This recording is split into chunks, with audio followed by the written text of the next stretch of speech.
right now. And this one is a PvP. So PvP, kind of an interesting matchup, very volatile. Always interesting to see what strategies people pull out. There's a lot of Void Ray Immortal Archon mixed in these days. So in the bottom right-hand corner here on Akilon Wastes, we have Cowman playing for Xtraterrestrial Gaming. They are down 0-1 right now. Nice manners, GLHF. In the top left-hand corner, we have for xGamers, Illusion. Or Alu, I guess. I don't know what it stands for. Maybe he just loves people. Maybe it's just I love you.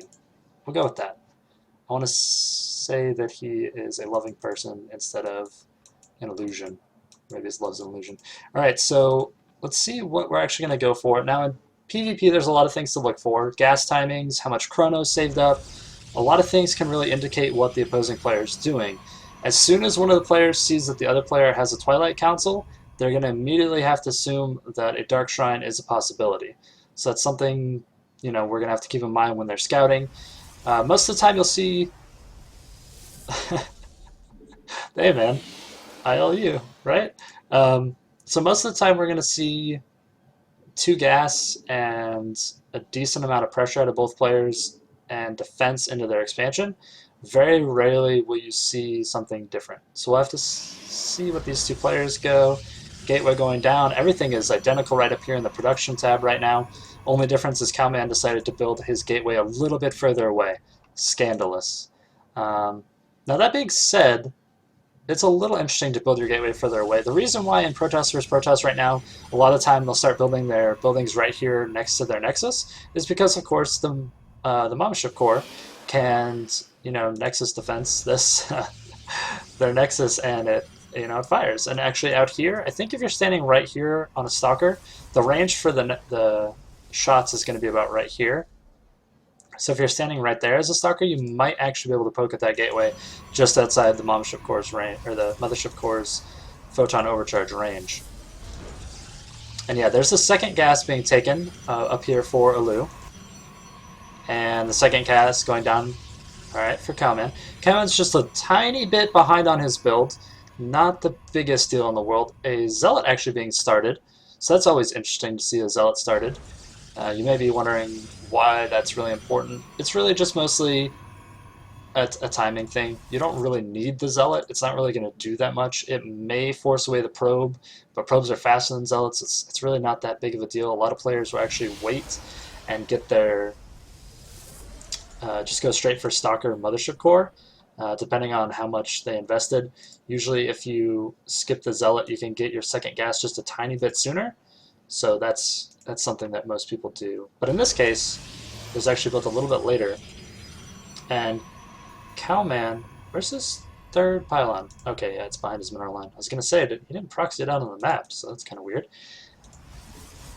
to not see it. And boosts are going into this cybernetics core for Cowman. And right now, boosts up here for Alu haven't been put into anything yet. Alright, he's just focusing on economy a little bit. He dropped his Twilight Council. So if Cowman scouts this at all, he's going to have to respond immediately by dropping a robo, or you pretty much just die, unless you have a forge and get a cannon in the back of your mineral line and just kind of retreat to there. But even then, there's going to be some building damage, things like that. So we'll have to see how Cowman actually builds into this, because right now he's running off 2 gate, he hasn't revealed any tech, there's no robo, there's no anything. It looks like he might just be going for a 2 gate pressure into an expansion. Okay, there's the Stargate going down in the back. There's a, I guess, quote-unquote proxy pylon up here in the top right. It's a little bit hidden. I wouldn't consider it very proxy, though. It's quite far away. 2 gateways going down, and it looks like the Dark Shrine as well as a Stargate. So it's kind of interesting to take both of these at the exact same time, but it's not unheard of. The thing about it is you're never going to be ahead in Phoenix production if you're going this, so it's probably straight into Void Rays.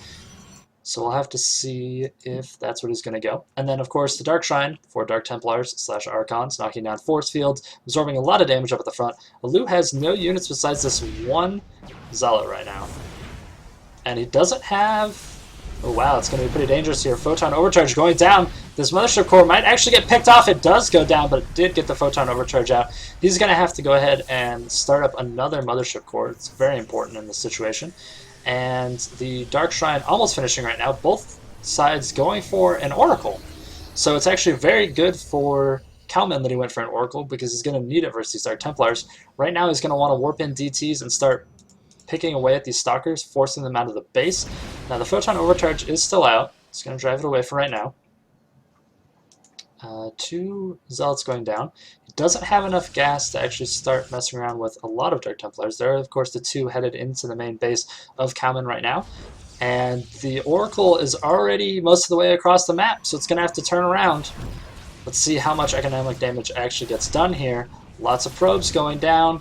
There's the pull, finally getting pulled out. Now the Dark Templars kind of getting jammed up, traffic jam of invisible units. Recall going down. And is he going to try and work that? No, he's going to try and back up. And the Oracle is coming back across the field. It does have enough for Envision right now. So it is going to be able to see these Dark Templar. It looks like one's going to be left behind. But that Dark Templar harassment definitely saved him back at his base because all the Stalkers would definitely be able to take down the force that's at his base right now. Now, both of the Dark Templars are actually able to get out, though this Oracle is super fast, so it's going to catch up. Yeah, there we go. Dark Templar does go down, and if he decides to hunt around in his expansion, he's going to see it as well.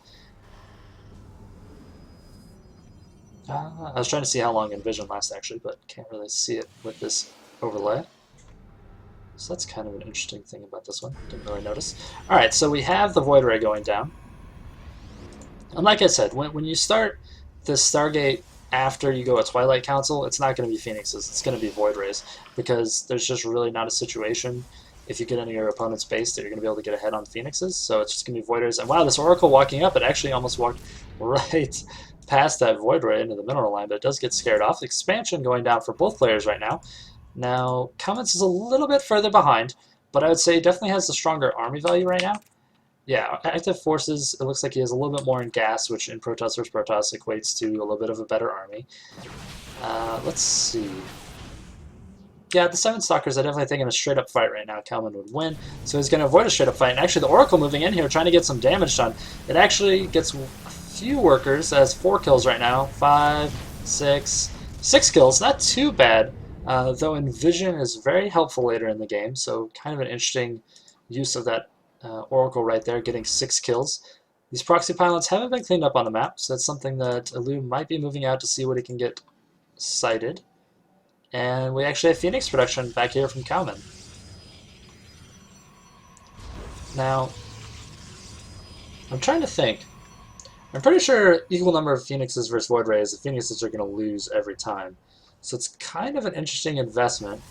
Harassment-wise, the Phoenixes are definitely a lot faster. So if he notices his opponent moving out, he can maybe swoop in, pick off a lot of probes, and get back in time for the fight.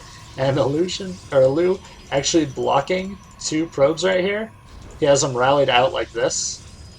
If you rally anywhere besides to the left, it's going to rally into that little point, which kind of stinks. Surprised he actually hasn't picked those off for supply, but he probably just hasn't noticed. Also, no gas in anything but a few Void Rays right now. And here comes a hallucinated Phoenix, which is an interesting tactic. You send this across, you see that it does no damage, and he's like, okay, he's just hallucinating Phoenix, no big deal.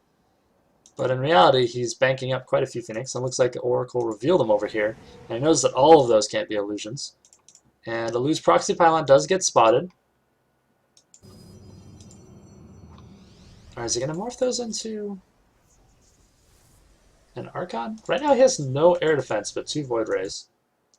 And there are 4 Phoenixes moving across the field right now. And he sees them. There's Envision on them.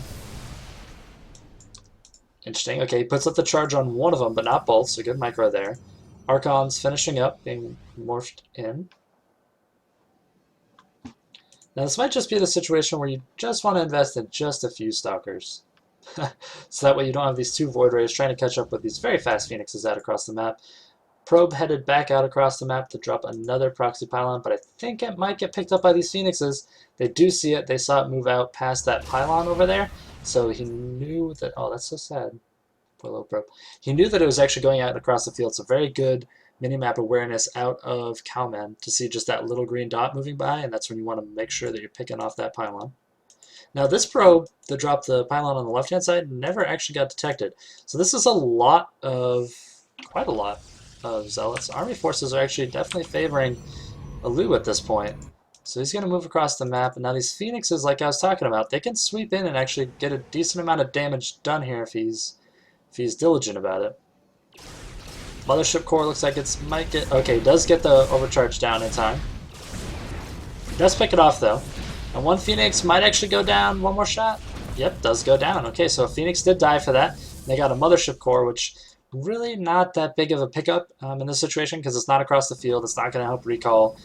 Back at base, it did manage to drop its photon overcharge. Okay, these three Phoenix are going to try and pick off a lot of probes back here, and they're probably going to be able to. Depends on how much micro he really dedicates to that. A full wall was thrown down here by Cowman, which is definitely what you want to do. Force field's going down on one of the pylons to keep it alive, but this is a lot of charged zealots out on the field right now. And he caught him in a transition while he was moving into Colossus, so it's going to be in a really difficult situation for Cowman to actually hold on here. And he's just going to back up from that planetary nexus right there. He'd probably, in this situation, I'd probably just pick off the Robo-Bay because you know that Colossus are going to come out behind this. And Colossus does hit the field, actually attacking his own nexus. A big slow thrown down on all of these zealots. They're not getting great surface area, but they're getting enough, and now they're slowly slipping in behind it. And it looks like Cowman is going to have to tap out here in game number 2. So, xGamers up 2-0 in this series. We'll have to see who XT is going to throw out in this third game.